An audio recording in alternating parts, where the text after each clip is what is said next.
Hello friends, welcome back to my channel. Today again I am going to read one more story and the story name is it is in Hindi Siddharth की दया भावना। प्राचीन काल में कपिलवस्तु नामक राजधानी में शाक्य वंश के राजा शुद्धोधन राज करते थे। वे बड़े ही परोपकारी और न्यायशील राजा थे। बड़ी मन्नतों के बाद राजा शुद्धोधन और रानी महामाया को एक पुत्र रत्न प्राप्ति हुई। उन्होंने उसका नाम सिद्धार्थ रखा। सिद्धार्थ बचपन से ही बड़े भावुक और दयालु स्वभाव के थे। देवदत्त नामक एक चचेरा भाई भी था। वह स्वभाव में सिद्धार्थ से ठीक उल्टा था। जहाँ सिद्धार्थ एक क्षत्रिय राजकुमार होते हुए भी पशु पक्षियों का शिकार ना कर प्रत्येक जीव से प्रेम करते थे, वहीं क्रूर स्वभाव वाले देवदत्त को पशु पक्षियों का शिकार करना अच्छा लगता था। एक दिन की बात है, सुबह के समय सिद्धार्थ राजमहल के बगीचे में टहल रहे थे। सिद्धार्थ को देखते ही बाग में रहने वाले हिरन और खरगोश भी उनके पास आ गए। वे बड़े प्यार से उन्हें घास खिलाने लगे। इसी बीच देवदत्त वहां आया। आते ही उसने एक तितली को पकड़कर उसके पंख तोड़ डाले। सिद्धार्थ को उसका यह काम बहुत बुरा लगा। जब सिद्धार्थ ने देवदत्त से इसका कारण पूछा तो उसने हंसते हुए जवाब दिया कि वह इस तितली को धागे से बांधकर नचाएगा। देवदत्त के जाने के बाद सिद्धार्थ फिर बगीचे में टहलते हुए आसपास के दृश्य को निहारने लगे। तभी उनका ध्यान ऊपर आकाश में उड़ते हुए सफ़ेद हंसों के झुंड पर गया और जो खुशी से करलव करते अपने समूह के साथ आकाश मार्ग में कहीं जा रहे थे। सिद्धार्थ ध्यान मग्न उन्हीं को निहार रहे थे कि अचानक हुई एक करुण आवाज़ से उनका ध्यान टूट गया। उनके पैरों के पास भूमि पर दर्द से छटपटाता हुआ एक घायल हंस अचानक आ गिरा। किसी ने तीर मारकर उसे घायल कर दिया था, जिससे उसके शरीर से खून बह रहा था। सिद्धार्थ ने तुरंत उसे अपनी गोद में उठा लिया।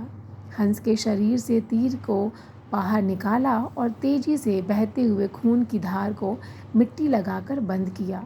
महल का सरोवर पास ही था, अतः वहां जाकर उन्होंने हंस के घाव को पानी से साफ कर उस पर अपने दुपट्टे की पट्टी बांध दी।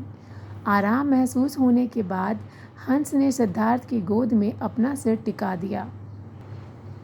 हंस को अपने गोद में लिए सिद्धार्थ सोच ही रहे थे कि जाने किस निर्दयी के बाण ने इसकी यह दशा की और इसे इसके समूह से अलग कर दिया। तभी देवदत्त वहां भागता हुआ आया। उसे देखते ही हंस सहम गया और अपना सिर सिद्धार्थ की गोद में छिपा लिया। अपने द्वारा शिकार किए हंस को सिद्धार्थ की गोद में देखकर देवदत्त ने तेज स्वर में उससे कहा, इसे मुझे दे दो। इस हंस का शिकार मैंने किया है, इसलिए यह मेरा है। लेकिन जवाब में सिद्धार्थ ने कहा, इसे मैं तुम्हें नहीं दूंगा। तुमने जो इसे मारना चाहा, लेकिन मैंने इसे बचाया है, इसलिए अब इस पर मेरा अधिकार है। कुछ देर तक दोनों में बहस चली। फिर झगड़ा बढ़ता देख सिद्धार्थ बोले, चलो महाराज के पास चलते हैं, वे ही निर्णय करेंगे कि हंस किसका है। दोनों सीधे महाराज शुद्धोधन के राज दरबार में पहुँचे। दरबार में पहुँचते ही क्रोध के आवेश में सर्वप्रथम देवदत्त ने कहा, महाराज न्याय कीजिए, यह हंस किसका है? मैंने इस पक्षी को सर्वप्रथम देखा और अपने तीर से इसका शिकार किया, लेकिन घायल होकर जब यह भूमि पर गिरा तो इसे सिद्धार्थ ने उठाया। अब वह इसे अपना बता रहा है। देवदत्त की बातें सुनकर महाराज ने सिद्धार्थ को भी अपना बात कहने का संकेत दिया। बड़े ही नम्र स्वर में सिद्धार्थ बोले, यह सत्य है महाराज कि इस पक्षी को अपने तीर से घायल देवदत्त ने ही किया, लेकिन मैंने इसे बचाया है। अतः इस बात का न्याय अब आप ही करें कि मारने वाला बड़ा होता है या बचाने वाला।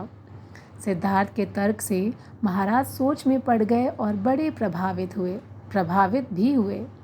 दोनों की बातों पर गंभीरता से विचार करते हुए महाराज ने कहा, यह सच है कि घायल पक्षी पर शिकारी का ही अधिकार होता है, पर इसमें कोई दो राय नहीं है कि किसी को मारना तो आसान है लेकिन बचाना बड़ा मुश्किल। सवाल इस हंस के जीवन का है, इसलिए मैं इस बात का निर्णय हंस पर ही छोड़ता हूँ कि वह किसके पास जाना चाहता है। महाराज के इशारे पर हंस को सभा में बीचों बीच रखा गया। देवदत्त के हाथ बढ़ाने पर हंस सहम कर पीछे हट गया, जबकि सिद्धार्थ का उठता हुआ हाथ देखकर ही वह उड़कर उसके पास आ गया। यह दृश्य देखकर सभी दंग रह गए। सिद्धार्थ ने हंस को अपनी गोद में उठाकर स्नेह से गले से लगा लिया और हंस को भी उसके गले से लगकर राहत मिली। उनकी खुशी देखकर महाराज के मुंह से निकला, सचमुच मारने वाले से बड़ा बचाने वाला बड़ा होता है। यही राजकुमार सिद्धार्थ बड़े होकर गौतम बुद्ध बने और उन्होंने संसार को अहिंसा और प्रेम का संदेश दिया। Thank you so much friends for listening my story. If you all are liking this story, please like, share and subscribe my channel. Bye. Take care.